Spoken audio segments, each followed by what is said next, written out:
storm was coming.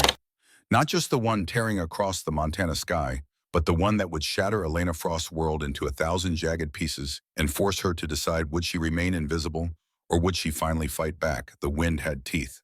It clawed at the Silver Hollow Pack's main lodge, a sprawling timber structure nestled in a valley between two mountain peaks. Inside, 200 wolves gathered in the great hall, their voices a rumble of anxiety as Alpha Aldrich Ravencroft stood before the massive stone fireplace, his arms crossed, his expression carved from granite. Elena stood at the very back of the hall, pressed against the rough-hewn wall, her thin frame almost disappearing into the shadows. She was 22 years old, but she looked younger, her dark hair pulled back in a severe braid, her gray eyes downcast. She wore a faded flannel shirt that had belonged to her father and jeans that were threadbare at the knees. Her hands were raw and red from washing laundry in the icy stream behind her cabin. She smelled like pine soap and desperation. The weatherman's voice crackled through the lodge's old radio, tinny and urgent. Category 4 mountain storm. Sustained winds of 60 miles per hour. Flash flooding expected along the Blackwater River. All residents advised to seek shelter immediately. Aldrich's voice cut through the murmur like a blade. He was 45, broad-shouldered, with graying hair and the kind of face that looked like it had been beaten into shape by a lifetime of hard decisions, or just cruelty. Families to the main lodge dormitories, he barked. Mated pairs to the guest cabins. Enforcers to the armory cellar. We ride this out together as a pack. Elena's heart began to hammer. She knew what was coming. She had known for years. Aldrich's eyes swept the room, cold and deliberate, until they landed on her. The wolfless stay outside. The hall went silent. 200 pairs of eyes turned toward Elena. Some looked away, quickly ashamed. Others stared with open contempt. A few smiled. Elena's throat closed. She tried to speak, but no sound came out. Alpha, please? The voice belonged to old Samuel, the pack's eldest healer, a man in his 70s with kind eyes and a back bent from decades of labor. The girl will freeze or drown. The storm will pass. Aldrich's tone was final. Wolfless don't deserve pack resources during a crisis. She's survived on her own for 10 years. She'll survive one more night. Elena felt the words like a fist to the stomach. She wanted to scream, to rage, to demand why her father's heroic death defending this pack's borders meant nothing, why 12 years of loyalty and silence and endurance had earned her only this exile in all but name. But she had learned long ago that screaming only made the pain last longer. So she turned and walked toward the door, her spine straight, her face blank. She would not give them the satisfaction of seeing her break. As she reached the heavy oak door, a voice called out, sharp and mocking, "Hey, freak! Don't let the wind blow you away. You're so scrawny you might just disappear." Laughter rippled through the hall. Elena didn't turn around. She knew the voice. Brennan Ravencroft. 24 years old, blonde, muscular, with his father's cruel mouth and his mother's empty eyes. The future Alpha. The golden boy. The bully who had made Elena's life a living hell since she was 12. She pushed open the door and stepped into the storm. The wind hit her like a living thing, shoving her sideways. Rain lashed her face cold and sharp as needles. The sky was the color of old bruises, purple and black, and the trees surrounding the lodge bent and swayed like dancers losing their balance. Elena pulled her thin jacket tighter and started walking. Her cabin was 3 miles away on the eastern edge of the territory where the forest grew thick and the ground turned marshy. It had belonged to her grandmother, a woman the pack had whispered about in fearful tones, witch they had called her, herbalist, healer of forbidden things. Elena had loved her grandmother more than anyone in the world, and when the old woman had died 5 years ago, she had left Elena 2 things: the cabin and a leather-bound journal filled with drawings of plants, recipes for salves and tinctures, and notes written in a spidery, elegant hand. That journal had kept Elena alive. The rain turned to sleet as she walked, the temperature dropping fast. Her boots squelched in the mud. Her fingers went numb. But she kept moving her mind, turning over the conversation she had overheard 3 days ago. She had been cleaning the Alpha's office, a task given to her every week, because no one else wanted to scrub floors on their hands and knees. Aldrich had been in the next room, his voice low but not low enough. After the storm, we exiled the wolfless girl. Council approved it this morning. Elena had frozen her rag dripping soapy water onto the floorboards. About time. That had been Brennan, his voice smug. She's dead weight, a genetic embarrassment. Father, you should have done this years ago. Her father was a good man, Aldrich had said, but his tone held no real regret. But the girl is a reminder of failure. wolfless in a pack of warriors. It's unnatural. After the storm, we make it official. She leaves Silver Hollow, and she doesn't come back. Elena had finished cleaning in silence, her hands shaking, her mind racing. She had 3 days. 3 days to figure out how to survive alone in the wilderness with no pack, no resources, and winter coming fast. But she had not run, because running meant they won. And Elena Frost had spent her entire life losing. She reached her cabin as the storm's fury peaked. The small structure was barely more than a shack, one room with a stone fireplace, a narrow cotted table and shelves lined with glass jars filled with dried herbs. The roof leaked in 2 places. The windows were cracked, but it was hers. Elena stripped off her soaked clothes and hung them by the fire. She wrapped herself in a wool blanket that smelled like smoke and lavender. Then she sat at the table and opened her grandmother's journal. The page she turned to was marked with a pressed flower moon petal, pale blue and delicate. Beside it, her grandmother's handwriting, antidote to silver poisoning, grows only during storms near moving water. Roots must be harvested fresh. Elena stared at the words. Moon petal was the rarest plant in the region. It bloomed only when lightning struck near water, the electrical charge somehow triggering the flower's growth. Herbalists paid a fortune for it. Healers considered it a miracle. And the Blackwater River, swollen and violent, would be covered in moon petal tonight. Elena's hands stilled. She looked toward the window where the storm raged. She thought about the pack, warm and dry in the lodge, laughing at her expense. She thought about Brennan's mocking voice. She thought about exile. Then she stood dressed in dry clothes, pulled on her heaviest coat, and grabbed a canvas satchel. If they were going to cast her out, she would leave with something of value, something that could buy her passage to another territory, another life. Moon petal was worth more than gold. The forest was a nightmare. Trees crashed to the ground, their roots torn from the earth. Branches whipped through the air like clubs. The rain was so thick, Elena could barely see 10 feet ahead. But she had walked these woods since she was a child. She knew every deer trail, every hidden spring, every shortcut. She moved like a ghost, her steps sure despite the mud and darkness. It took her an hour to reach the Blackwater River. The sound was deafening, a roar that drowned out even the thunder. The river had swollen to 3 times its normal size, a churning brown monster that tore at its banks, ripping away trees and stones and anything foolish enough to get close. And along the edges, glowing faintly in the dim light, were hundreds of moon petals, their blue blossoms shimmering like tiny stars. Elena's breath caught. She had never seen so many. She knelt at the river's edge, her fingers working quickly to harvest the flower's roots and all. The cold water numbed her hands, but she didn't stop. She filled her satchel, her mind already calculating. 24 plants, enough to buy safe passage, enough to start over. She was reaching for the last flower when she saw it. At first she thought it was a fallen tree, a massive dark shape caught in the debris about 50 feet downstream. But then the shape moved, it struggled, and Elena realized with a jolt of shock that it was alive.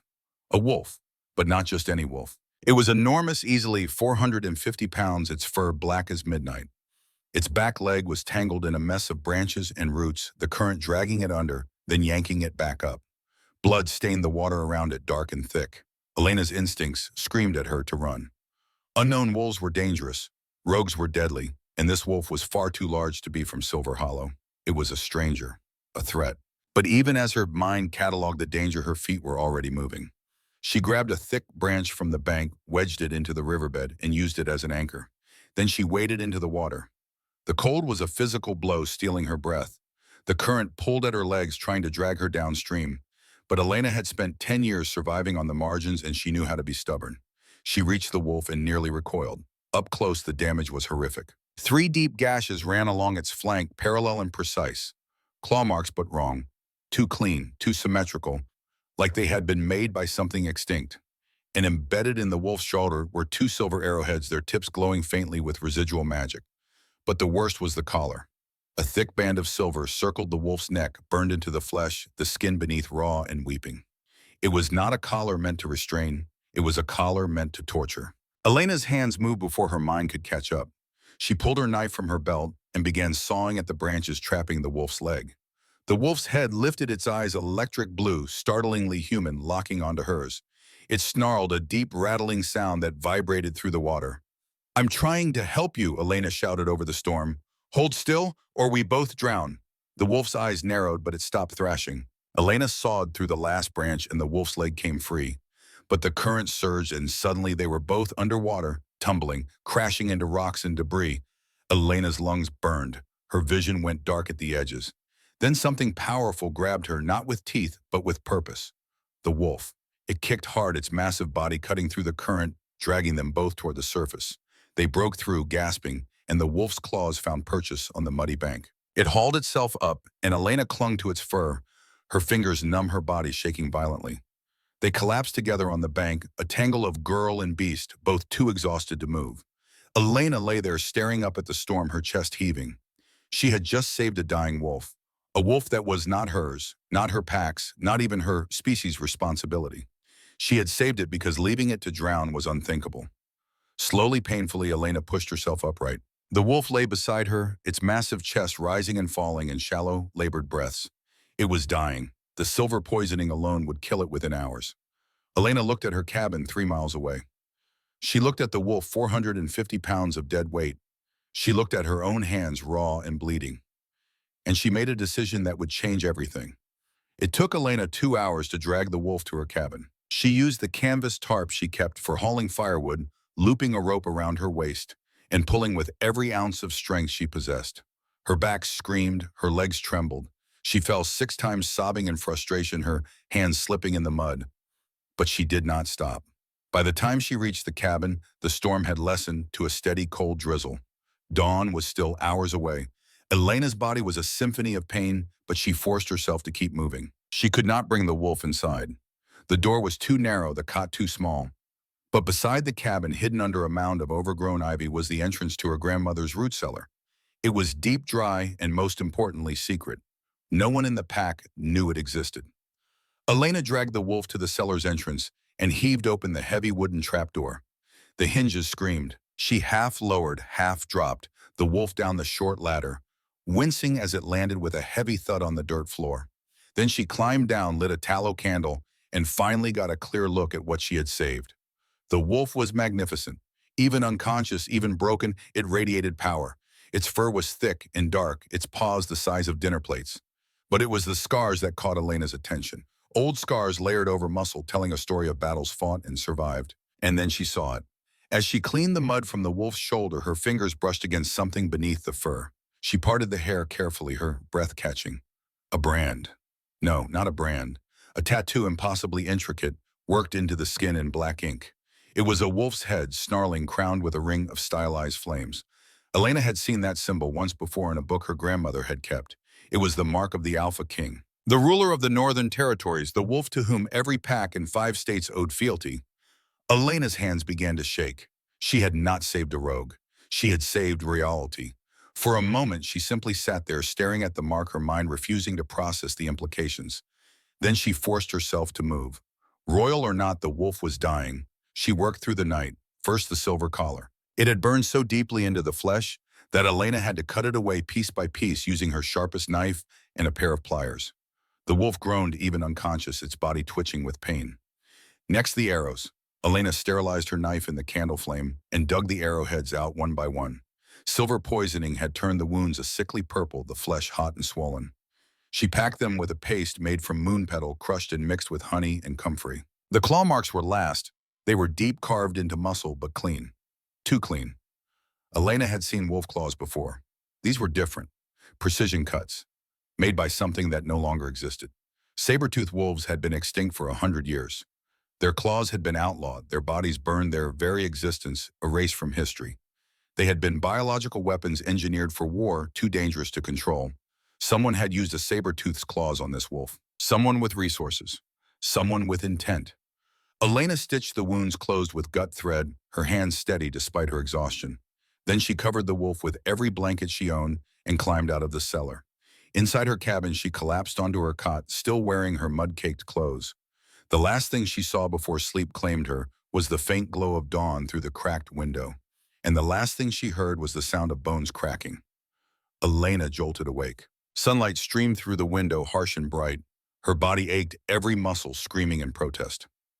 For a moment, she lay there disoriented, her mind foggy. Then she heard it again.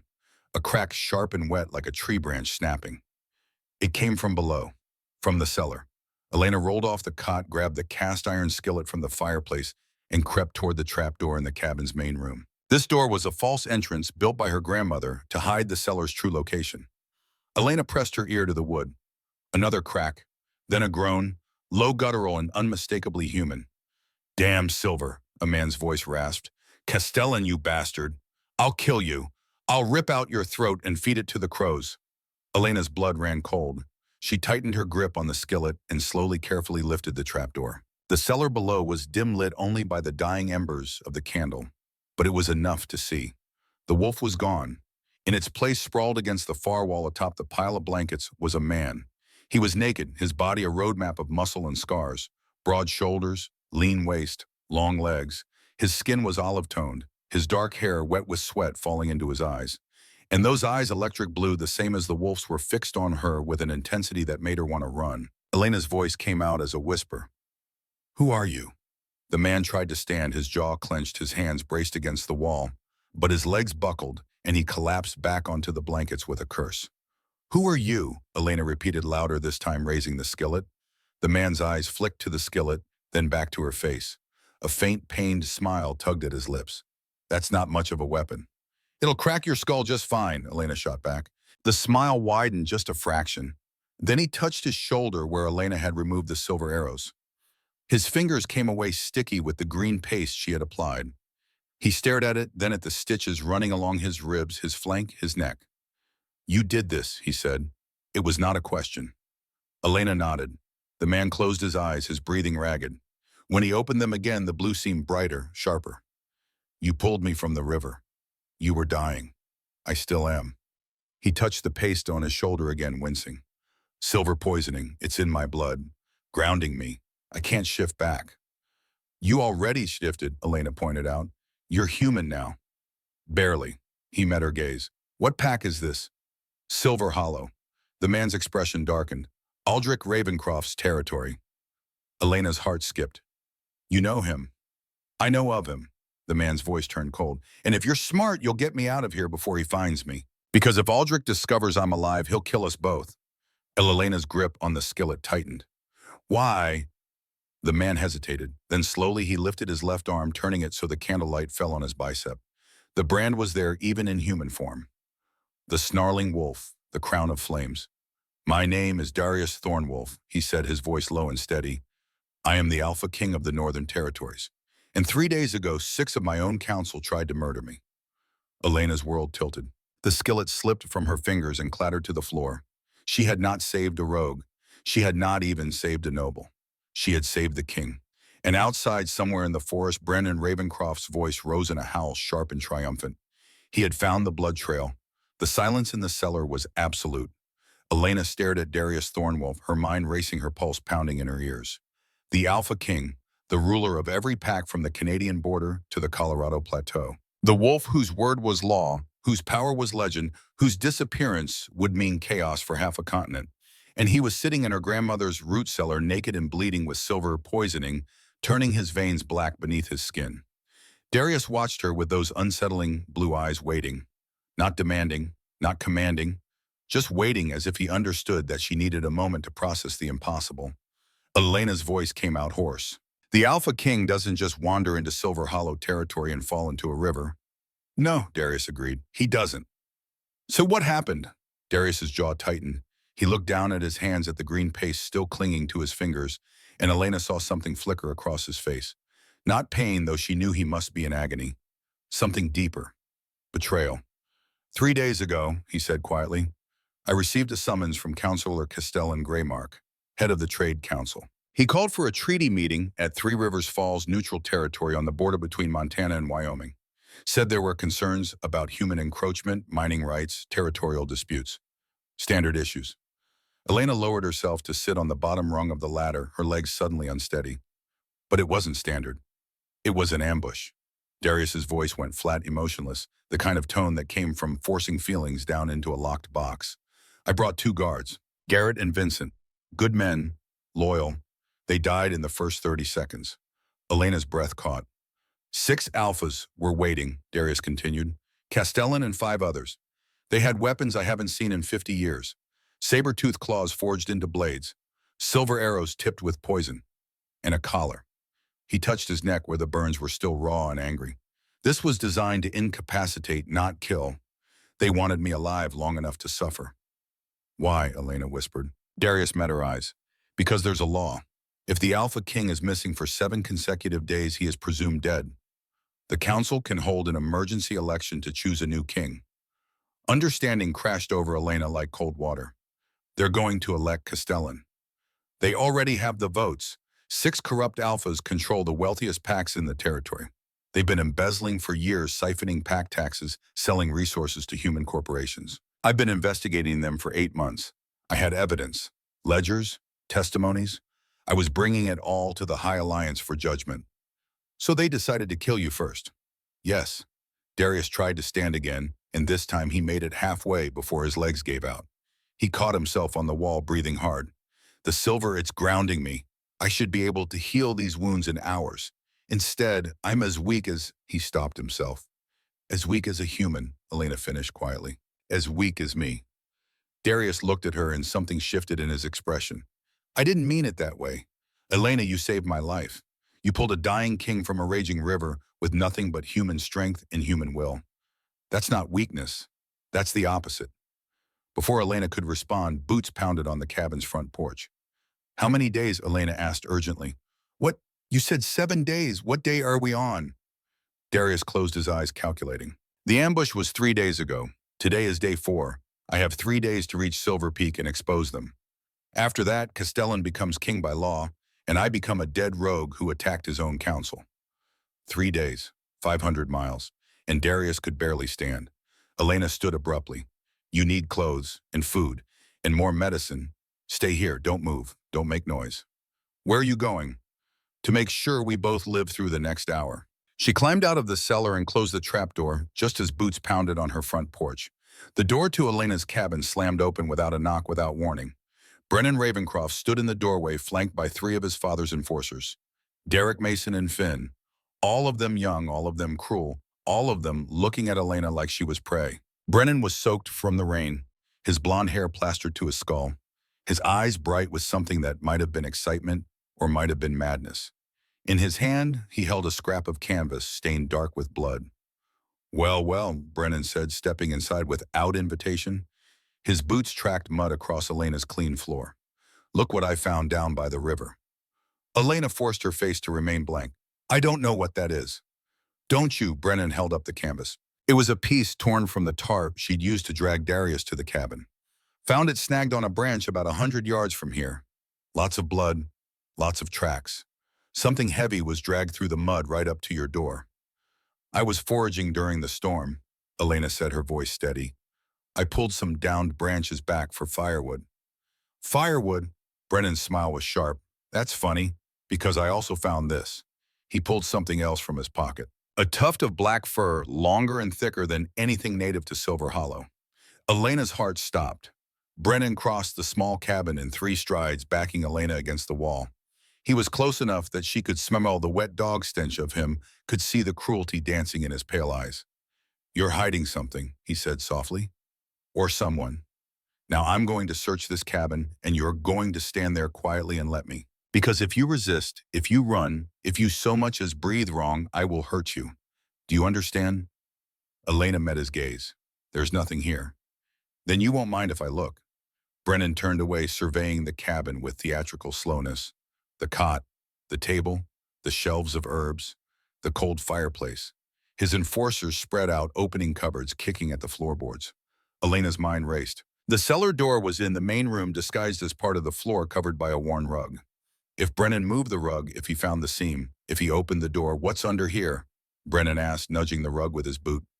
Storage, Elena said quickly. Root vegetables, preserves, just old things. Open it. It's full of spiders. And rats. You don't want... I said open it. Elena didn't move. Couldn't move. If she opened that door, Darius would be exposed. Weak. Helpless. And Brennan would kill him, or worse, drag him back to Aldrich, who was clearly part of Castellan's conspiracy. Brennan's patience snapped. He grabbed Elena by the arm, his fingers digging in hard enough to bruise, and shoved her toward the rug. Open it, or I'll break your fingers one by one. From beneath the floor, a sound rose. Low, deep. Primal. A growl that made the glasses on Elena's shelves rattle. Brennan froze. His enforcers went still, their eyes wide. The growl came again, louder this time, vibrating through the floorboards like an earthquake. What, Brennan whispered, is that? Elena's mind went blank. She had no answer. No lie prepared. No way out. The cellar door exploded. Wood splintered.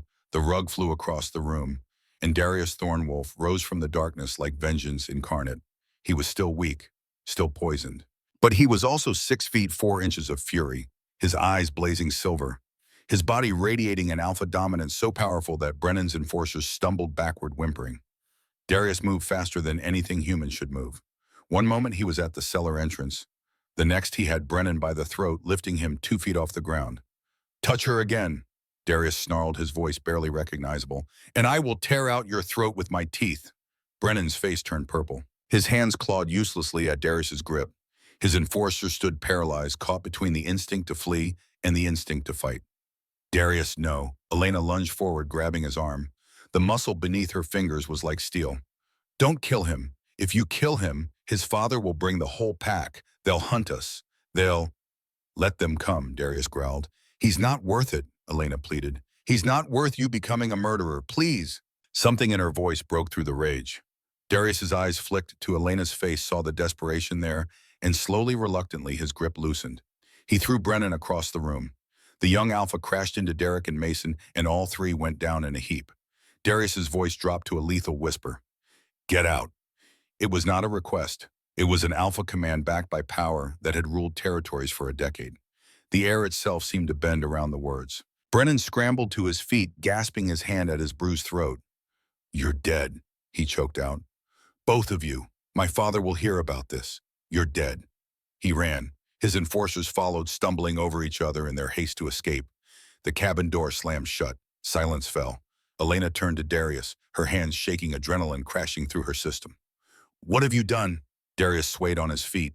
Now that the danger had passed, the weakness was flooding back. He reached for the wall to steady himself. "I protected you." "You've doomed us," Elena's voice cracked. "They'll be back. They'll bring Aldrich. They'll bring the whole pack. And when they do, they will find their king." Darius met her eyes. "Elena, listen to me. Aldrich is part of the conspiracy." Cold dread washed over Elena. "What? Think about it. 3 Rivers Falls is neutral territory, but to reach it from the west, Castellan's forces would have had to cross Silver Hollow lands. Aldrich would have had to grant passage. More than that, Aldrich would have had to look the other way while armed wolves moved through his territory toward an ambush site." Elena's mind reeled. "You're saying my alpha is a traitor." "I'm saying your alpha was paid very well to be a traitor." Darius's expression was grim. "Castellan has been buying loyalty for years. 6 alphas in his pocket, probably more. Aldrich is one of them. Then when Brennan tells him you're here, he'll come to finish what Castellan started." Darius pushed away from the wall, his legs trembling but holding. "Which means we need to move, now, before they surround us." Elena's mind raced. "Where you can barely walk. We're in the middle of Silver Hollow territory. There's nowhere to hide. There's always somewhere to hide." Darius looked at her, and for the first time Elena saw not the king but the man. Exhausted, wounded, but not broken. "You know these woods better than any wolf. You've survived here for 10 years alone and unwanted. You know the places they don't patrol, the trails they don't watch. Get me out of Silver Hollow territory, and I can reach my beta, Cale Ashbourne. He's at Silver Peak waiting for word. If I can get a message to him—" "How?" Elena interrupted. "You can't shift. You can't send a mental link while the silver is poisoning you. How do you contact him?" Darius hesitated. Then he said quietly, "There's a ritual, a blood beacon. It requires 3 things: King's Folly mushroom, iron, and my blood. Combined correctly, it creates a mystical pulse that Cale will recognize. He'll know I'm alive. He'll know where to find me." Elena's breath caught. "King's Folly grows in the marshlands. 3 miles north, I know where. Then we have a chance." Darius took a step toward her, and Elena had to resist the urge to step back. Not from fear, from something else. Something that made her skin feel too tight. "But I need you to understand what you're risking. If you help me, if Aldrich finds out, he won't exile you. He'll kill you, as a conspirator, a traitor to the pack." "I'm already dead to this pack," Elena said quietly. "They voted to exile me 3 days ago, after the storm. I was going to be cast out anyway." Darius's eyes widened. What? I overheard Aldrich and Brennan. After the storm passes, I'm to be exiled. Officially. No territory, no protection, just gone. Elena met his gaze. So you see, Your Majesty, I have nothing left to lose. For a long moment, Darius simply looked at her. Then he did something Elena didn't expect. He held out his hand, not commanding, not demanding, offering. Then let's make a deal, he said. You help me reach Silver Peak and expose Castellan's conspiracy. In return, I give you what you've never had, a place, a purpose, and protection, not as a subject, as a partner, equals. Elena stared at his outstretched hand. Equals, I'm wolfless. Omega, I'm nothing. You saved my life, Darius said. You pulled a dying king from a river and patched him together with herbs and hope. You stood up to that bastard Brennan when you could have let him tear me apart. You are not nothing, Elena Frost. You are the strongest person I've met in a very long time. Emotion choked Elena's throat. No one had ever called her strong. No one had ever looked at her the way Darius was looking at her now, like she mattered. Slowly she reached out and took his hand. His grip was warm despite the silver poisoning. Firm, real. Equals, Elena whispered. Equals, Darius confirmed. Outside a howl rose, then another, and another. The pack was mobilizing. Darius's expression hardened. We need clothes, supplies, and we need to move fast. Can you get me to the marshlands without being seen? Elena nodded. There's a trail. The pack doesn't use it because it goes through Thornbriar and Deadfalls. But I know the way. Then we go now. Elena moved quickly, pulling her father's old clothes from the cedar chest. Trousers that would be too short. A shirt that would strain across Darius's shoulders. But it was better than nothing. She threw them down into the cellar, then grabbed her foraging satchel and began filling it. Dried meat, hard bread, a water skin, bandages, her grandmother's journal. Darius emerged from the cellar dressed barely. The pants ended mid-calf. The shirt's seams were splitting. But his eyes were clear-focused. A warrior preparing for battle. One more thing, Elena said. She went to the hearth and pulled a loose stone from the wall. Behind it was a small hollow space. She reached in and withdrew a folded piece of paper. What's that? Darius asked. Elena unfolded it carefully. It was covered in her own handwriting. Dates, amounts, names. 6 months ago, I was cleaning Aldrich's office. I heard him on the phone with someone. He was talking about payments. Large payments. I started listening, writing down everything I overheard. Darius took the paper, his eyes scanning the contents. His expression went very still. This is evidence. Dates of transactions, dollar amounts. This is proof, Elena finished. I didn't know what it meant at the time. I just knew something was wrong. I've been documenting it ever since. Darius looked at her with something like awe. You've been spying on your own Alpha for 6 months. I've been surviving, Elena corrected. Information is a weapon, even for the wolfless. A slow smile spread across Darius's face. It transformed him, made him look younger, less burdened. You're not just brave, Elena. You're brilliant. Before Elena could respond, the cabin door shook with the force of a heavy blow. Aldrich's voice boomed from outside. Elena Frost, open this door or we break it down. Elena and Darius locked eyes. The back window, Elena whispered. They moved. Elena grabbed her satchel. Darius grabbed her hand. Together they ran. The window was small, meant for ventilation, but Elena had used it 100 times to slip out unnoticed. She went first, squeezing through, dropping to the wet ground outside. Darius followed, his larger frame barely fitting the wood, scraping his shoulders. Behind them, the cabin door splintered. Run, Darius said. They ran. The forest swallowed them. Elena led the way, her feet finding the hidden trail by memory alone. Behind them, shouts erupted. Howls. The sound of wolves shifting their bodies, cracking and reforming into hunting shapes.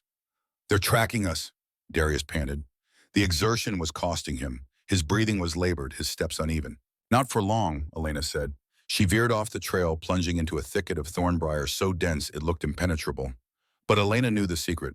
There was a gap hidden by an overhang of branches. She pushed through, holding the thorns back for Darius. On the other side was a ravine, steep-sided and treacherous. Elena began to climb down, using roots and rocks as handholds. Darius followed slower, his weakened body struggling. They reached the bottom just as the first wolf appeared at the ravine's edge.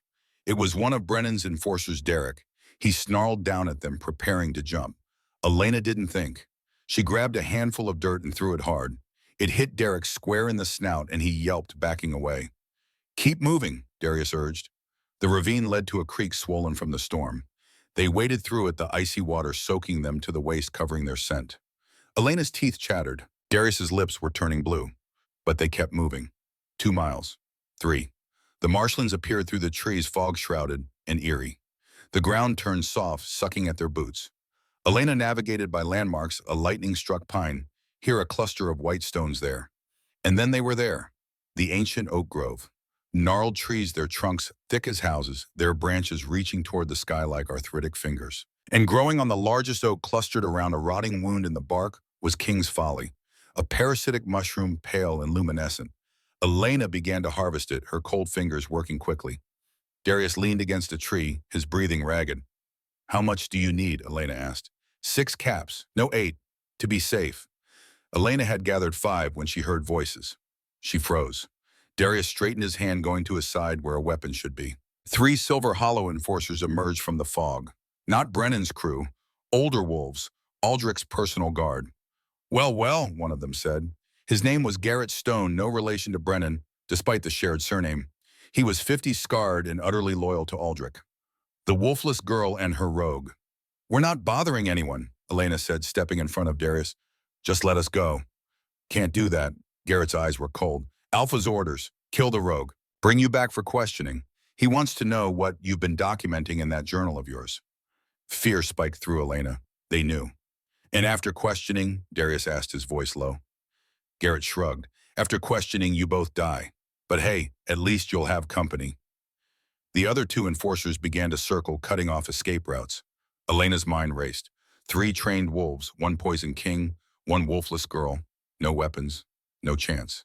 But then she remembered. She had 1 weapon. Information.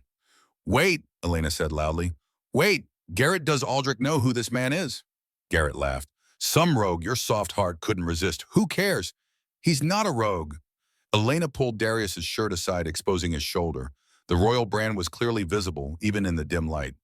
He's Darius Thornwolf, the AlphaKing. The enforcers went very still. You're lying, Garrett said, but his voice had lost its certainty. Look at the mark, Elena insisted. Look at his eyes. You've seen the king's portrait in the pack lodge. This is him. Garrett stepped closer, his expression uncertain.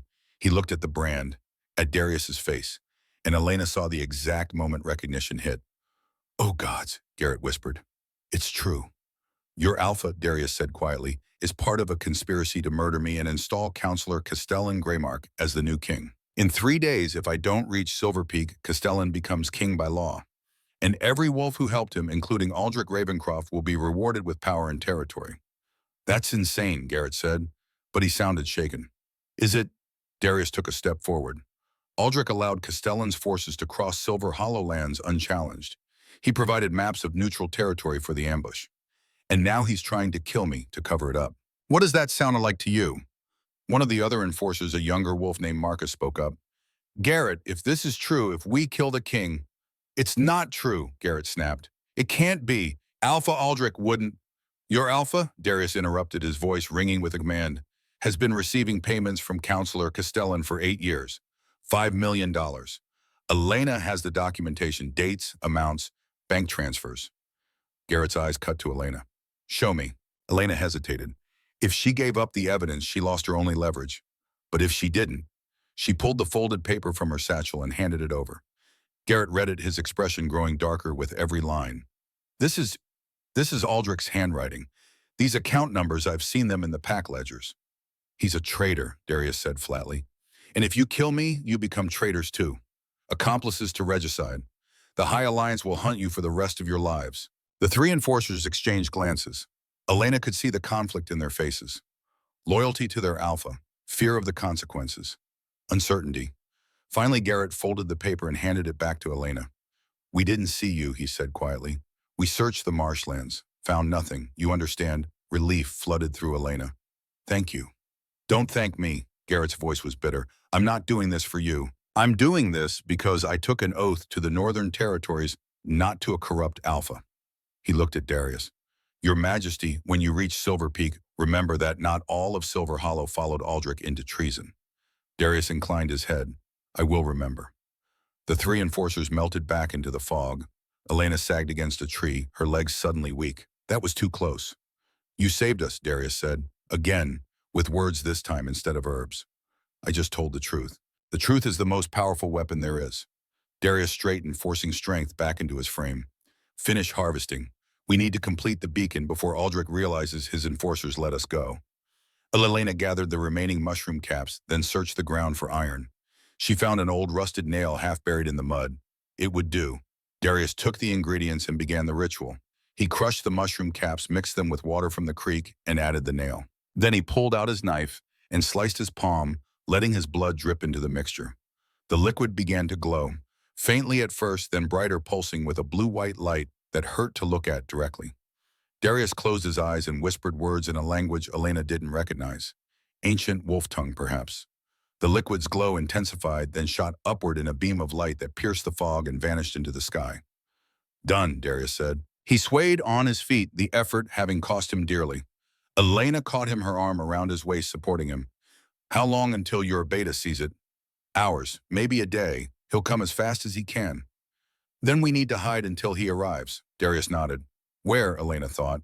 Silver Hollow territory was too dangerous now. But just beyond the marshlands across the territorial border was neutral land, a strip of forest where no pack held dominion. I know a place, she said. There's a cave, half a mile from here. My grandmother used it for gathering rare herbs. It's hidden, dry, defensible. Lead the way. They walked in silence, Elena supporting Darius's weight, both of them exhausted beyond measure. The cave appeared exactly where Elena remembered, a dark mouth in a hillside half covered by hanging vines. Inside it was cool and dry, the air smelling of stone and old earth. Elena helped Darius sit, then began gathering wood for a fire. No fire, Darius said. The smoke will give us away. You're freezing. The silver poisoning is making it worse. If you don't warm up, I'll manage. Elena knelt beside him. You're stubborn. So are you. They looked at each other, and despite everything, despite the danger and the exhaustion and the fear, Elena found herself smiling. Darius smiled back, and in that moment something shifted, something small and fragile and impossibly powerful. Outside, the howls continued. The hunt was still on, but here in the darkness, Elena and Darius had found something neither of them expected. Each other. The cave was a tomb of silence. Elena sat with her back against the cold stone wall, her arms wrapped around her knees, watching Darius sleep, or trying to sleep. Every few minutes, his body would jerk, his breathing would hitch, and his eyes would snap open, wild and unfocused, before he forced himself back down. The silver poisoning was getting worse. Elena could see it in the black lines spreading beneath his skin, like ink in water branching out from the arrow wounds on his shoulder and flank. She could hear it in the rattle of his breathing. She could smell it, a metallic tang that made her stomach turn. He was dying, slowly but dying nonetheless, and there was nothing she could do but wait for a beacon's response that might never come. Stop staring, Darius murmured, without opening his eyes. It won't make me heal faster. Elena flinched. I wasn't. You were, man. He cracked one eye open, the blue dimmed to gray. I can feel your worry from here. It's louder than the howls outside. Outside, the Silver Hollow wolves were still hunting. Elena could hear them moving through the forest, their voices carrying on the wind. They hadn't found the cave yet, but it was only a matter of time. How bad is it? Elena asked quietly. The silver Darius tried to sit up, failed, and settled for propping himself on one elbow. I've had worse. Don't lie to me. We're partners, remember, equals. Darius's mouth quirked in something that might have been a smile. It's bad. The poison is in my bloodstream, blocking my ability to shift, slowing my healing. Without treatment, I have maybe 3 days before it reaches my heart. 3 days, the same amount of time until Castellan's election. The moon petal paste should help, Elena said. It's the only antidote I know for silver poisoning. It's helping, keeping me alive, but it's not enough to purge the poison completely. Darius's gaze settled on her, intense despite his weakness. Tell me about your grandmother. The question caught Elena off guard. What? Your grandmother, the one who taught you herbalism, the one the pack called a witch. Darius shifted, wincing as the movement pulled at his stitches. I want to know about her. Elena hesitated. No one had ever asked about her grandmother before. The pack had been content to whisper and speculate, but they had never cared enough to actually ask. Her name was Meredith Frost, Elena said finally. She was born in Silver Hollow, but she was always different. She could see things, patterns in nature that other wolves missed. She knew which plants healed and which plants killed, which roots brought fever down, and which brought visions. A true herbalist. More than that, Elena pulled her grandmother's journal from her satchel, running her fingers over the worn leather cover. She believed that there was magic in the world older than wolves, older than the shift. She said our kind got arrogant, started thinking power only came from claws and teeth. But she remembered. Darius was watching her with an expression Elena couldn't quite read. The pack feared her. They thought she consorted with humans, learned their medicine, their science. To wolves that was betrayal. Elena's voice went hard. When I was born without a wolf, they said it was her curse, punishment for her sacrilege. They would have exiled us both, but my father was a war hero. His reputation protected us until he died. How did he die? Border skirmish. Rogue pack from the south tried to claim our territory. My father led the defense. He killed their alpha, but he was mortally wounded. Bled out before anyone could help him. Her chest ached with the memory. I was 10. My mother blamed me, said my wolflessness was a sign of weakness in the bloodline, that it shamed my father distracted him. That's not how genetics work. I know that now. But when you're 10 and your mother looks at you like you're a curse, you start to believe it. Darius was quiet for a long moment. Then he said very softly, my father used to beat me. Elena's head snapped up. He was AlphaKing before me. Darius continued, his voice flat and emotionless. Vikram Thornwolf. He believed that strength came from pain, that a king had to be forged in violence. So he forged me. Every failure, every moment of weakness, every time I showed mercy, he beat it out of me. Darius. I was 15 the first time I tried to stop an execution. A young wolf had stolen food from the pack stores to feed his dying mother. The law said theft was punishable by death. I argued for leniency. My father broke 3 of my ribs and made me watch the execution anyway. Darius's jaw tightened. He told me that kings don't have the luxury of compassion. Elena's chest ached. But you didn't believe him. No, I decided that when I became king, I would be different. I would be just but not cruel. Strong but not heartless. I would prove that power and compassion weren't mutually exclusive. He met her eyes. And then Castellan and his conspirators tried to kill me, and I started to wonder if my father was right. If kindness is just weakness by another name. It's not, Elena said fiercely. You spared Brennan when you could have killed him. That wasn't weakness, that was control. That was choosing to be better than your rage. I spared him because you asked me to. And I asked because I knew you were the kind of man who would listen. Elena shifted closer, close enough that she could feel the heat radiating from his fevered skin. Your father was wrong. Cruelty isn't strength, it's just cruelty. Darius reached out his fingers, brushing the burn scars on her forearm. Old marks from one of Brennan's accidents. These shouldn't exist, he said quietly. When I'm king again, when this is over, I'm going to make sure no Omega ever suffers like you did. That's a big promise. I keep my promises. Something in the air between them shifted, became charged. Elena was suddenly acutely aware of how close they were, of the way Darius's fingers lingered on her skin, of the way his eyes seemed to see straight through her defenses. Why are you really helping me? Darius asked. The truth, Elena, not the practical reasons, not the logical ones. Why, Bobishti? Elena swallowed hard. Because when you woke up in my cellar, when you could have demanded, could have commanded, could have used your alpha voice to force my obedience, you didn't. You called me your equal. And no one has ever called me that before. You are my equal. I'm wolfless. And I'm powerless. Darius's voice was raw. Right now in this cave, we're the same. 2 people trying to survive against impossible odds. You have your herbs and your sharp mind.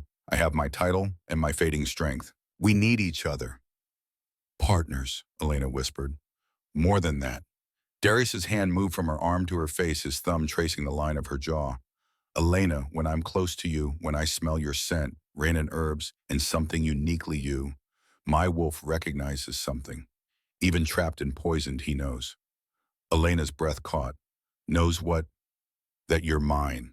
The word hung in the air between them. Mine. Not a claim of ownership, but a statement of belonging, of connection. I don't understand, Elena said. The mate bond. Darius's eyes searched hers. It's rare. 1 in 1,000 wolves finds their true mate, the one the moon goddess herself chose. I never thought I'd find mine. I'm the AlphaKing. My marriage would be political, arranged, strategic. But then you pulled me from that river, and the moment you touched me, something inside me clicked into place. Elena's heart was hammering. You think I'm your mate? I can't be. I don't have a wolf. I can't feel a bond. You feel something, Darius said. It wasn't a question. When I touch you, When we're close, you feel it. Elena wanted to deny it, but she couldn't because he was right. She did feel something. A pull, a warmth, a sense of rightness that made no logical sense but felt more real than anything she'd ever experienced. Even if it's true, Elena said shakily, what does it matter? You're the Alpha King. I'm a wolfless Omega. Your council would never accept me. Your people would never. I don't care what they accept. Darius's voice was steel wrapped in silk. Elena, I have spent my entire life doing what was expected, being who they needed me to be.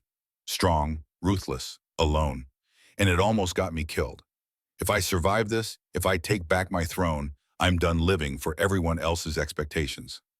What are you saying? I'm saying that if you'll have me when this is over, I want to court you. Properly. Publicly. I want to stand before the council and the Pax and claim you as my mate. My Luna. My queen. Elena's world tilted. You're insane. The silver poisoning has made you insane. Maybe. Darius smiled, and it was the first real smile she'd seen from him. Warm, genuine, devastating. Or maybe nearly dying gave me clarity. Elena Frost, you are brave and brilliant, and you saved my life without expecting anything in return. You are exactly the kind of person who should stand beside a king. I'm nobody. You're somebody to me. Darius leaned closer, close enough that Elena could count the silver flecks in his blue eyes. May I kiss you? The question short-circuited Elena's brain. What? May I kiss you? He repeated. I know we've only known each other 2 days. I know this is fast, but I also know that I might die in 3 days, and if I do, I want to have kissed you at least once. So, may I? Elena should have said no, should have been practical, rational, sensible. But she had spent 22 years being practical and rational and sensible, and where had it gotten her? Yes, she whispered. Darius closed the distance between them. The kiss was gentle, reverent. His lips were warm despite the fever, soft despite the harshness of everything else about him.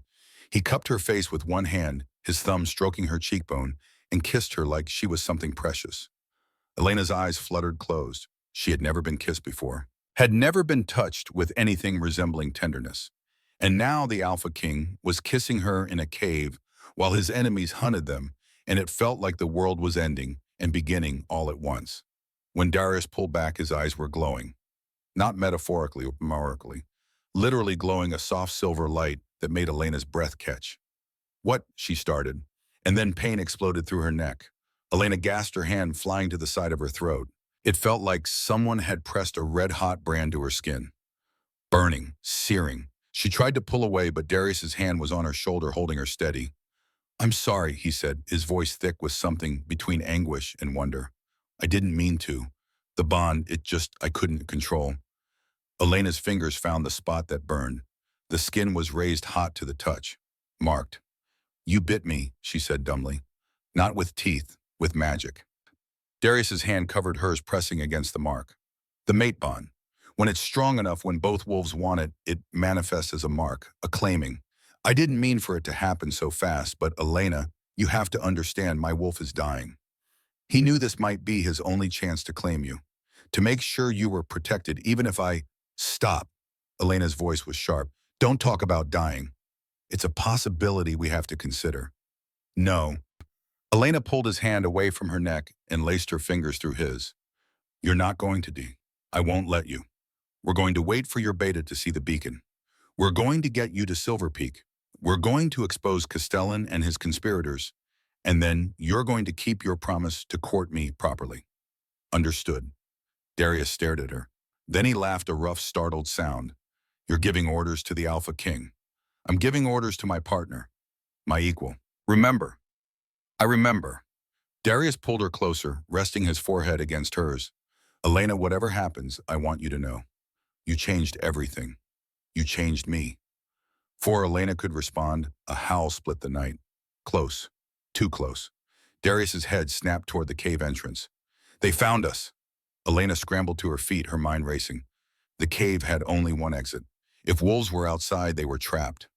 How many? She whispered. Darius closed his eyes, his senses reaching out despite his weakness. 20, maybe more. Aldrich is with them.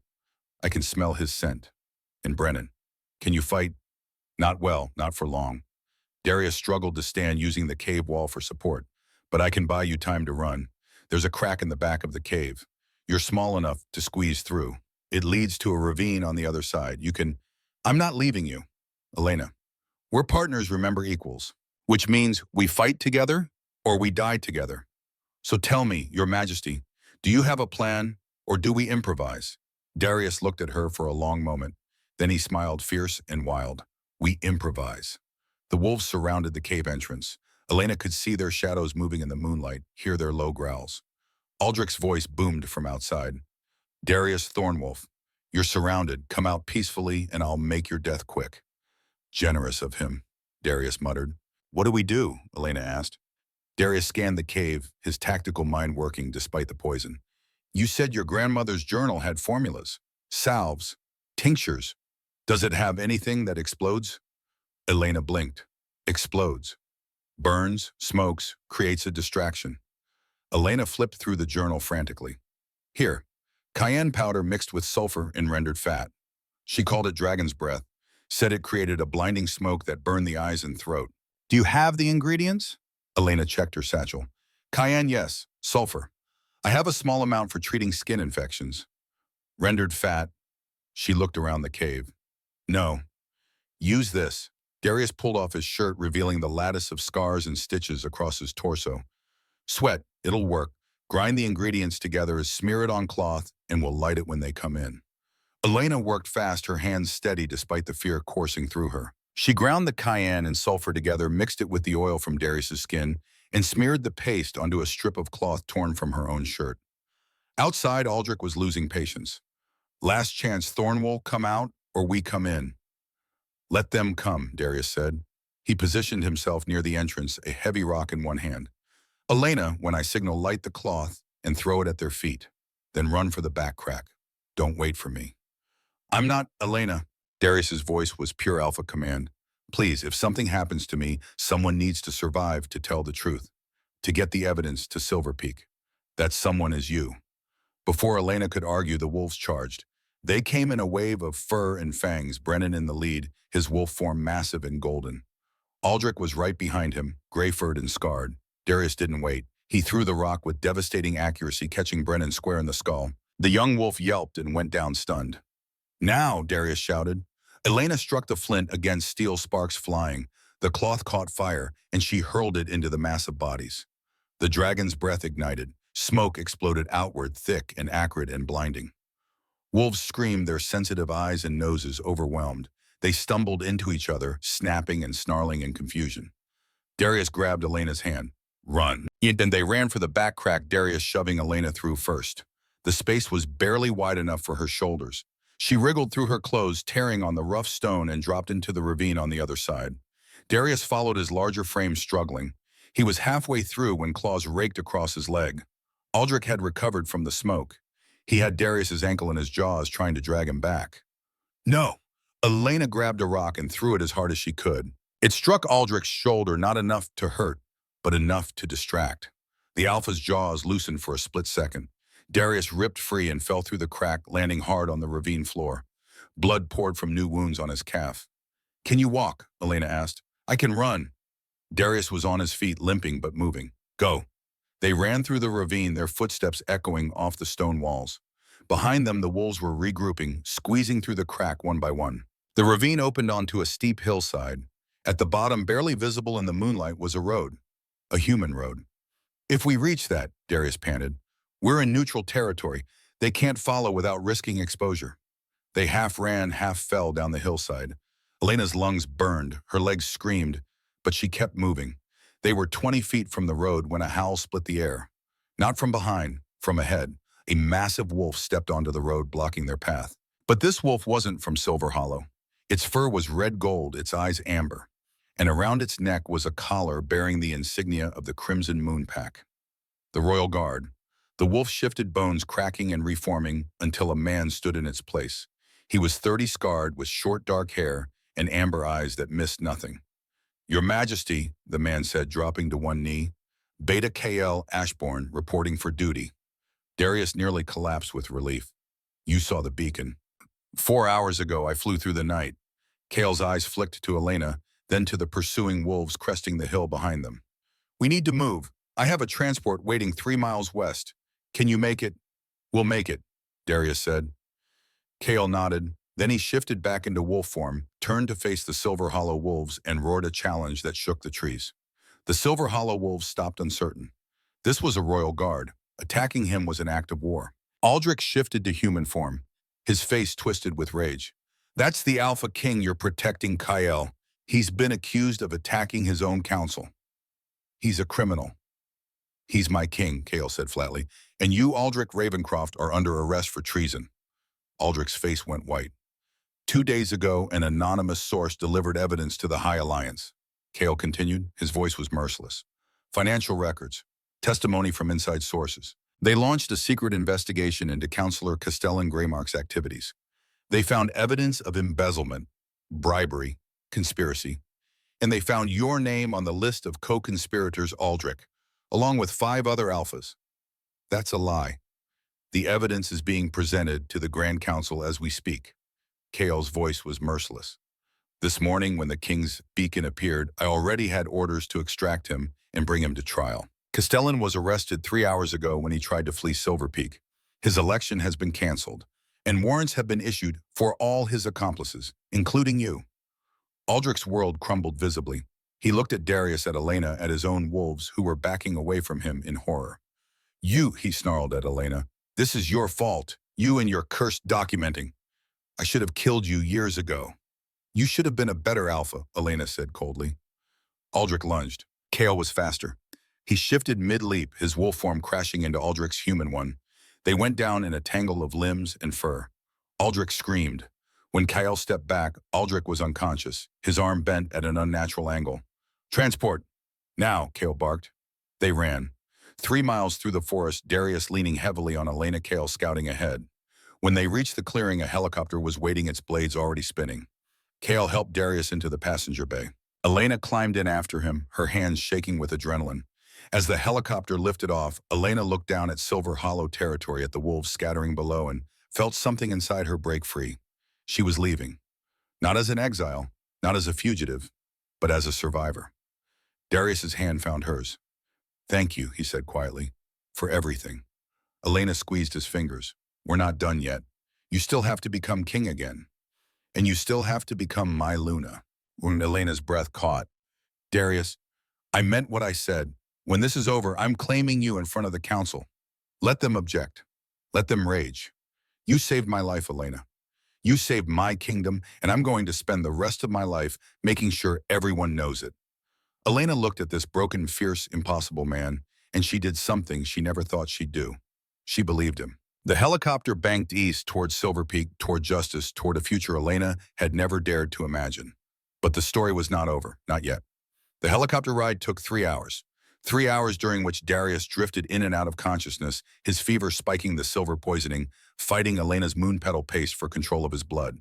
3 hours during which Cahill spoke into a radio in clipped military tones, coordinating with forces Elena couldn't see. And 3 hours during which Elena sat with Darius's head in her lap, her fingers stroking his sweat-dampened hair, whispering promises she wasn't sure she could keep. Stay with me. We're almost there. You're going to make it. You have to make it. The mate mark on her neck throbbed in time with Darius's heartbeat. She could feel him through it now, a connection she didn't understand but couldn't deny. His pain, his determination, his fear not of death but of failing his people. Your Majesty needs immediate medical attention, Kale said, glancing back from the co-pilot's seat. His amber eyes were sharp with concern. The royal healers are standing by at Silver Peak. They'll have him stable within the hour.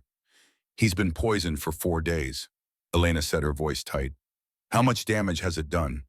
Silver poisoning is survivable if treated in time. We're in time.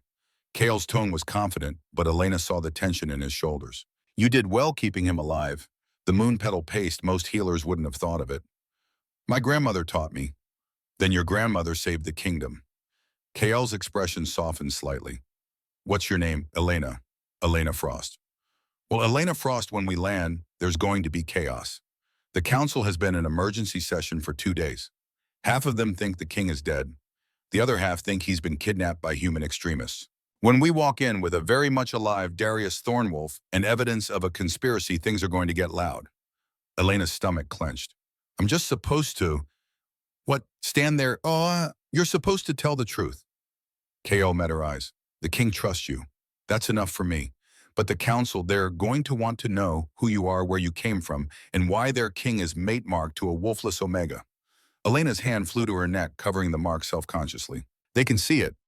Anyone with eyes can see it. It's glowing. Elena looked down.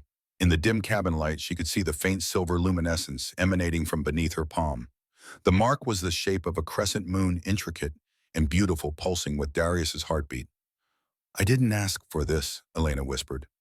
Neither did he, Kael said. But the mate bond doesn't ask, it chooses. And judging by the way he looks at you, I'd say the goddess chose well. Before Elena could respond, Darius's eyes fluttered open. Kael, status. 20 minutes to Silver Peak, Your Majesty. The High Alliance judges arrived this morning. The Grand Council is convened. We have 37 alphas in attendance plus their seconds. Security is tight. No one gets in or out without clearance. Castellan. In custody, locked in the high-security holding cells beneath the council hall. He's demanding a lawyer and claiming diplomatic immunity. Darius's laugh was bitter. He's going to claim a lot of things. None of them will save him. He struggled to sit up, and Elena helped him, her arm around his shoulders. What about the other 5? 4 are in custody. Vernon Whitlock, Marcus Steele's brother, Theron Alpha Corin of the Frostbite Pack, and Alpha Silas of the Iron Ridge Pack. The 5th Alpha, Desmond of the Shadowfin Pack, is dead. Apparently, he tried to run when the High Alliance enforcers arrived. His own beta killed him rather than let him bring shame to the pack. Darius absorbed this, his face grave. And the evidence? The anonymous source delivered comprehensive documentation 2 days ago. Financial records going back 8 years. Testimony from 12 witnesses. Physical evidence, including the saber-toothed claws used in your ambush. Kael's voice turned sharp. Your Majesty, the source also included Elena Frost's handwritten documentation. Her notes match the High Alliance evidence perfectly. She's been tracking this conspiracy for 6 months without knowing what she had. Darius looked at Elena, pride shining in his eyes despite his weakness. She's brilliant.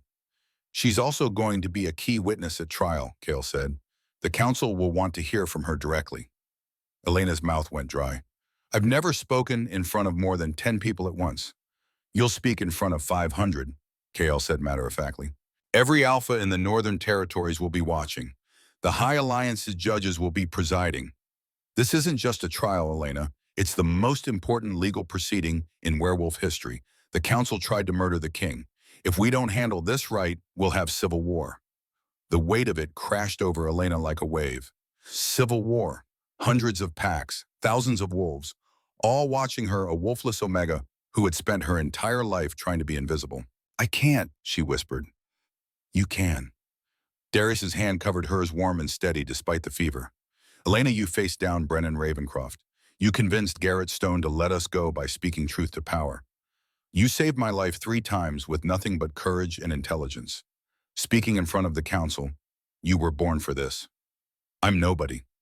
You're my Luna, Darius's voice was steel, and after today everyone will know it. The helicopter descended. Silver Peak was not a city, it was a fortress. Built into the side of a mountain in the Wyoming Rockies, it was a blend of ancient stone and modern architecture.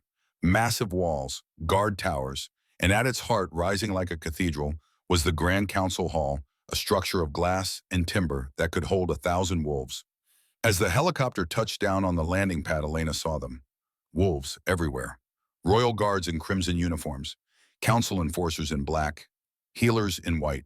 And beyond the gates, hundreds of pack members, their faces turned toward the helicopter, their voices rising in a cacophony of hope and fear. The king lives, the king has returned. Kael was out first, his wolf form massive and intimidating as he cleared a path. Then came the healers, a team of 5, led by an elderly woman with silver hair and hands that glowed with a soft green light. Your Majesty, she said, her voice crisp and professional, I am Healer Marin. We're taking you directly to the medical wing. No, Darius's voice was weak but firm. I go to the council hall. Now. Your Majesty, you're in no condition. I'm in exactly the condition I need to be in. Darius accepted Kael's help to stand, though Elena could see the effort it cost him. The council needs to see me alive. They need to see what Castellan did. If I go to the healers first, they'll say, I'm too weak to testify. They'll delay. And delay gives the conspirators time to build a defense. Healer Marin's lips thinned, but she nodded. At least let me stabilize you. She placed her hands on Darius's chest, and the green glow intensified. Elena felt the mate bond flare as healing magic flooded into Darius's system, pushing back the silver poison knitting damaged tissue. After 30 seconds, Marin stepped back. That will hold you for 2 hours. After that, you're coming to my medical wing, whether you want to or not. Agreed. Darius turned to Elena, holding out his hand. Ready. Elena looked at his outstretched hand, at the crowds beyond the gate, at the massive council hall looming above them. She thought about her cabin, about 12 years of invisibility, about being nothing. Then she thought about Darius's words. You were born for this. She took his hand. Together they walked toward the council hall. The Grand Council Hall was designed to inspire awe and terror. The main chamber was circular, 3 stories tall, with walls of floor-to-ceiling windows that let in the late afternoon sun. Tiered seating rose in concentric rings packed with alphas and their seconds. At the center was a raised platform where 3 High Alliance judges sat behind a massive bench of polished oak. And in a cage of silver bars, isolated and furious, sat Councillor Castellan Greymark. He was 52, tall and lean, with iron gray hair and the kind of face that looked trustworthy, until you saw his eyes. Cold, calculating. The eyes of a man who saw people as resources to be exploited. When Darius entered, the hall exploded. Wolves leapt to their feet, howling. Some Indro, some Emag. The noise was deafening, primal, the sound of a people seeing their king return from the dead. Darius raised one hand and silence fell like a guillotine. I live, he said simply. His voice, amplified by the hall's acoustics, reached every corner. The reports of my death were greatly exaggerated. A ripple of nervous laughter. 3 days ago, I was ambushed at 3 Rivers Falls by 6 members of this council. They used illegal weapons. They poisoned me with silver. They left me for dead in the Blackwater River. Darius's gaze swept the assembly, lingering on each of the captured conspirators. They failed. The lead High Alliance judge, a woman in her 70s with white hair and eyes like chips of obsidian, leaned forward. King Darius, this council is convened under emergency protocol. We are here to investigate accusations of treason, conspiracy, and attempted regicide. Do you wish to testify? I do, Your Honor. Then approach the witness stand. Darius climbed the steps to the platform, and Elena saw the moment his strength wavered. He caught himself on the railing, his knuckles white, but his voice remained steady.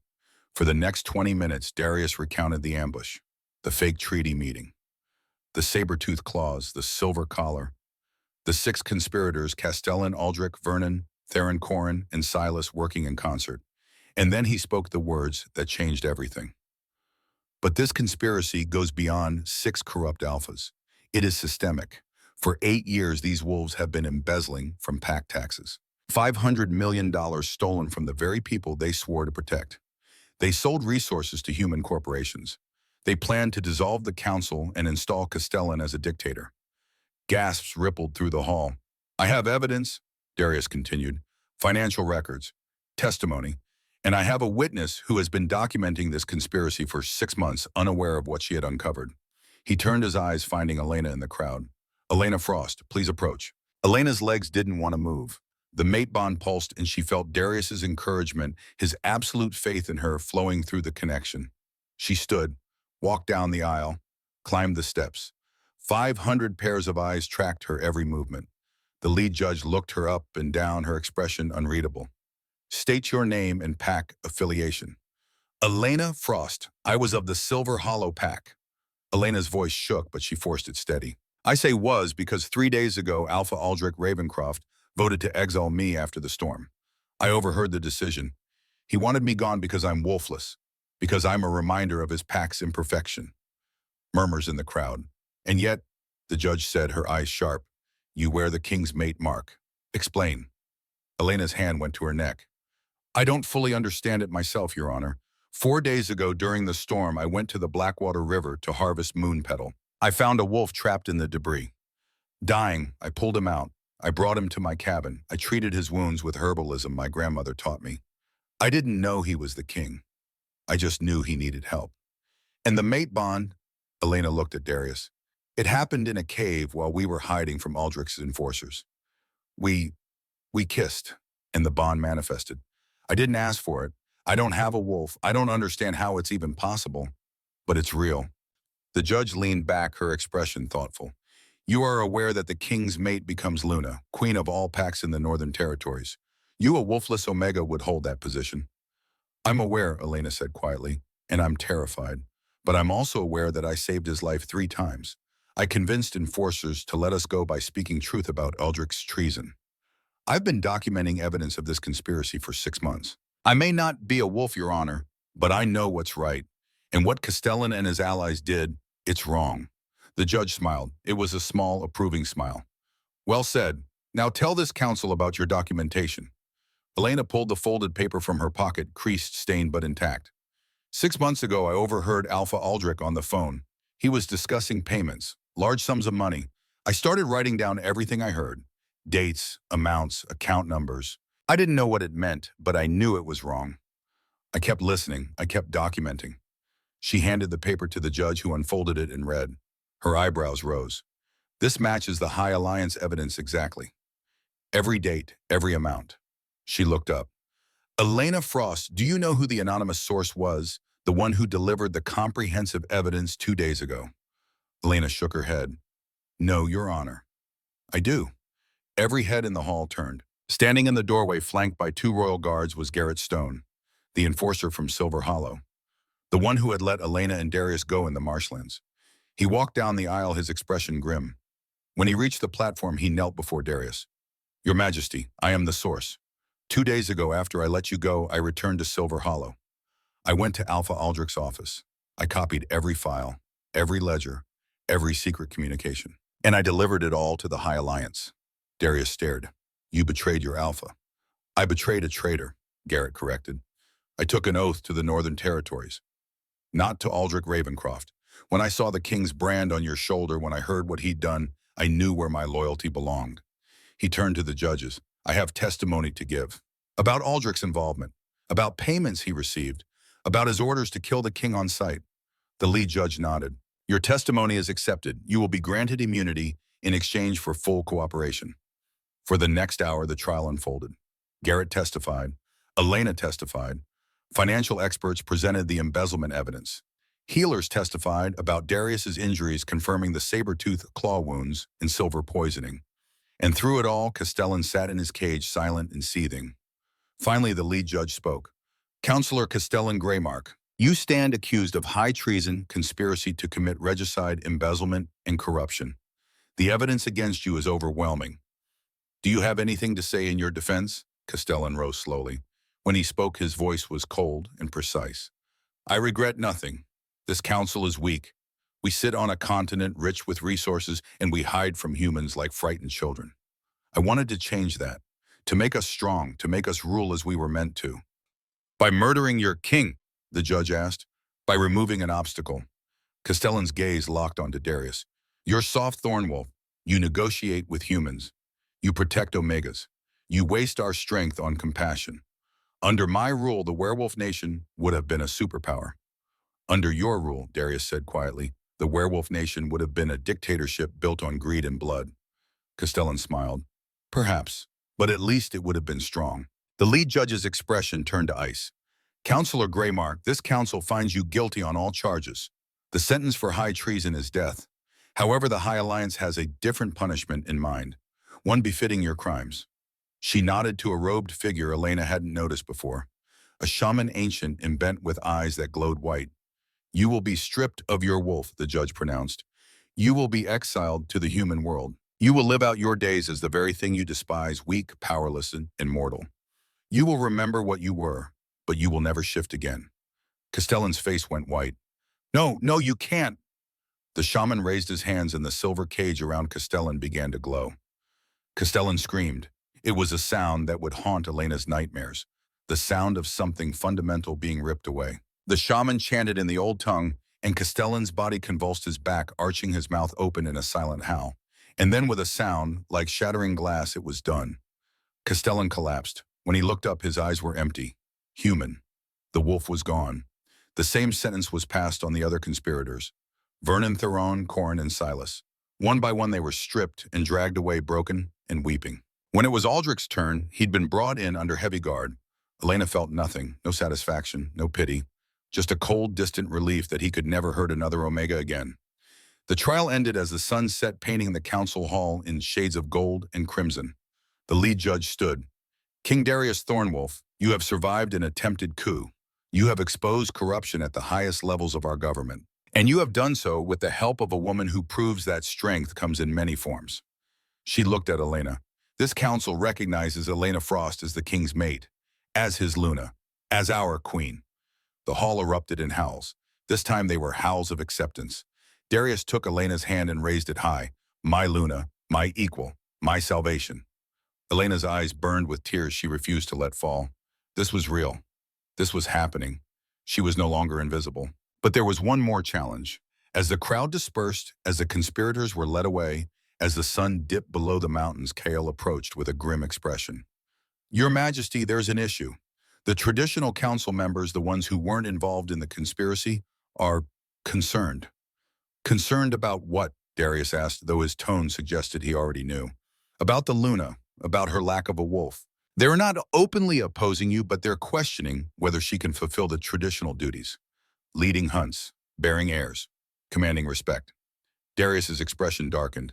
Are they questioning me or her? Both, sire. Then I'll address it. Now, gather them in the private council chamber.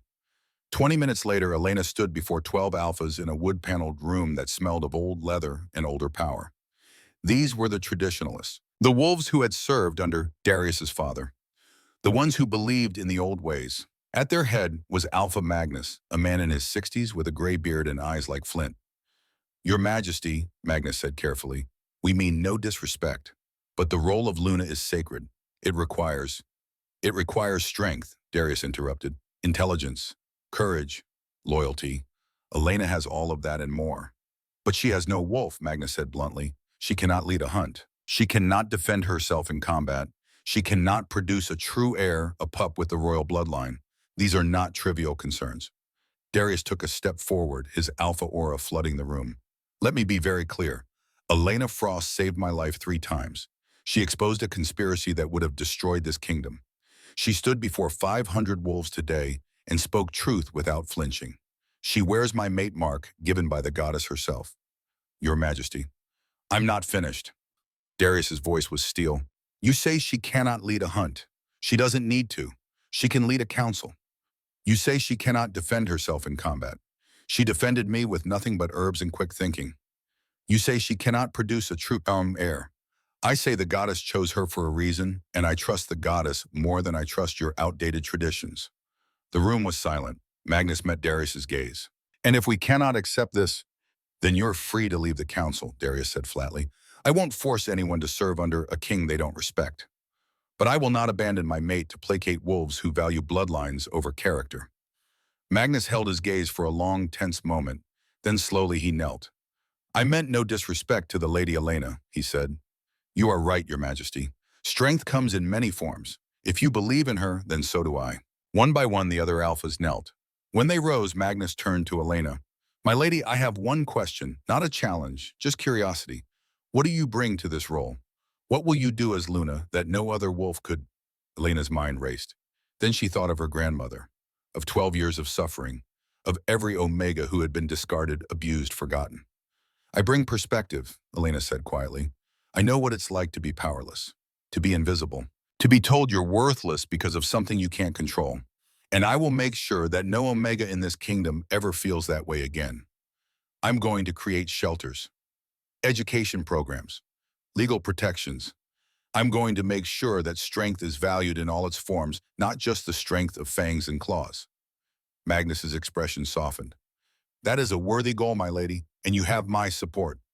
Darius pulled Elena close. Equals, he whispered. Equals, she confirmed. 6 months later, the Omega Council chambers were bright and modern with windows overlooking the mountains. 20 Omega representatives sat in a semicircle, their faces engaged and animated as they debated the new education initiative. Elena presided from a simple wooden chair. She'd refused a throne, her grandmother's journal open on the table beside her. The proposal is to establish herbalism schools in every major pact, she said, funded by the crown, open to all ranks. We teach practical medicine, survival skills, and critical thinking. The goal is to give every wolf, Omega, Beta, or Alpha the tools to contribute meaningfully to their pack. What about resistance from traditional packs? Asked Vera and Omega from the Northern Territories. Some Alphas see education as a threat. Then we educate the Alphas too, Elena said with a slight smile. Our first school opens in Frost Hollow next month. That's what we renamed Silver Hollow after Aldrich's exile. And yes, it's symbolic. We're going to make it the model for every other pack. The door opened. Darius stepped in, and the room fell silent as 20 Omegas instinctively began to bow. As you were, Darius said quickly. This is Luna's domain. I'm just visiting. He crossed to Elena, kissed her forehead, and whispered, Healer Marin needs to see you. Elena's hand went to her stomach. Is it time? She says to come now, but there's no rush. You have a few hours. Elena's heart began to race. She stood addressing the council. We'll reconvene tomorrow. Same time. Vera, you're in charge until then. As Elena and Darius walked through the halls of Silver Peak past royal guards, who saluted and pack members who bowed, Elena felt the weight of it, the responsibility, the power, the sheer impossibility of her life. Are you ready? Darius asked, to give birth to the first half-human, half-werewolf royal heir in history. Elena laughed shakily. No, absolutely not. Good, Darius grinned. Because if you were ready, I'd be worried. The best things in life are the ones that terrify you. 6 hours later, in a private chamber surrounded by healers and magic, Elena gave birth to a daughter. She was tiny, perfect, and when she opened her eyes, they were the same electric blue as her father's. She's beautiful, Darius whispered, tears streaming down his face. She's impossible, Elena said, laughing and crying at once. Just like us. Healer Marin approached her, expression reverent. Your Majesty, the child carries both bloodlines, human adaptability and werewolf strength. She will be able to shift when she's older, but she'll also have something rare. She'll be able to exist comfortably in both worlds. A bridge, Darius murmured, between human and wolf. The first of a new generation, Marin agreed. Elena looked down at her daughter, this impossible perfect child, and felt the mate mark on her neck pulse with warmth.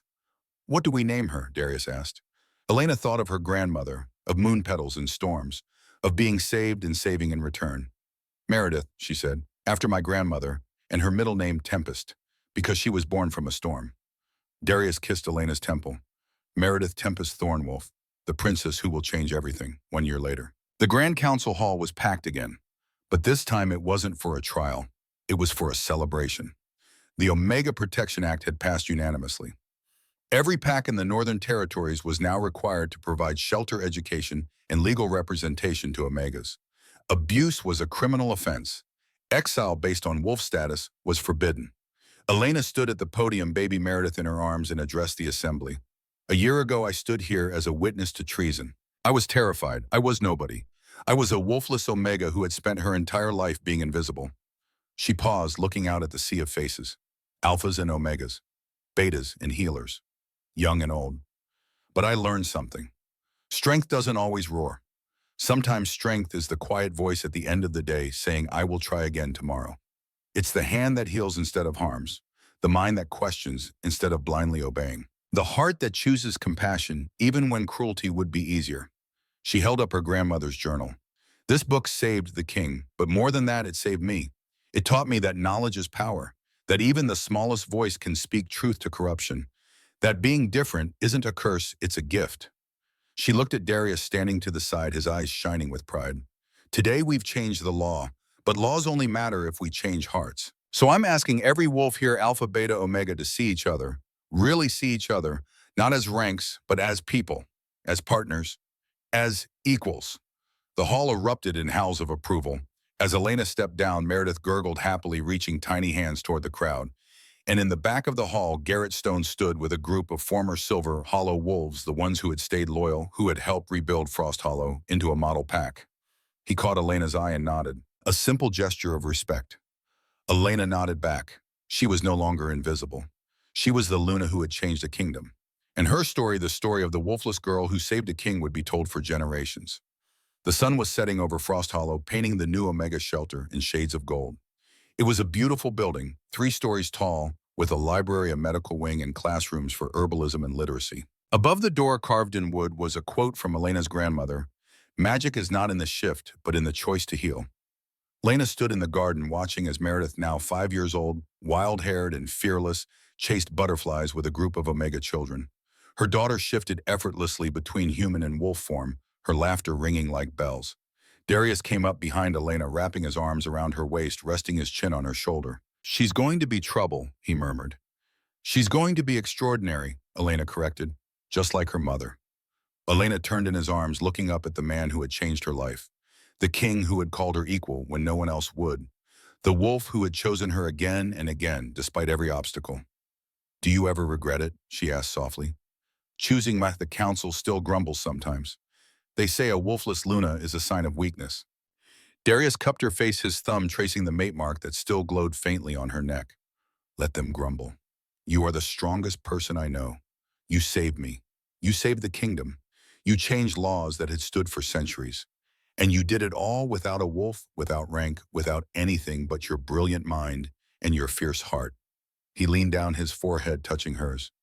Regret you, Elena. You are my greatest triumph, my fiercest ally, my truest love. He kissed her soft and sweet, and Elena felt the mate bond flare still, as strong as the day it had formed in that cave. When they pulled apart, Meredith was standing there, her little face scrunched in disgust. Ew, kissing, again, Elena laughed. One day, little one, you'll understand. Never, Meredith declared, then shifted into her wolf pup form and bounded away, tiny black paws kicking up dirt. Darius and Elena stood there, watching their impossible daughter play, watching the sun set over a kingdom they had saved together. What are you thinking? Darius asked. Elena smiled. I'm thinking about a storm, and a river, and a choice I made to save a dying wolf. Best choice you ever made. Second best, Elena said. The best choice was saying yes when you asked to kiss me. Darius grinned. Equals, always equals. And as the stars began to emerge over the mountains, Elena Frost, the wolfless Luna, the Omega Queen, the girl who had once been invisible, stood with her king and her daughter and knew with absolute certainty she had found her pack. She had found her power. She had found her home.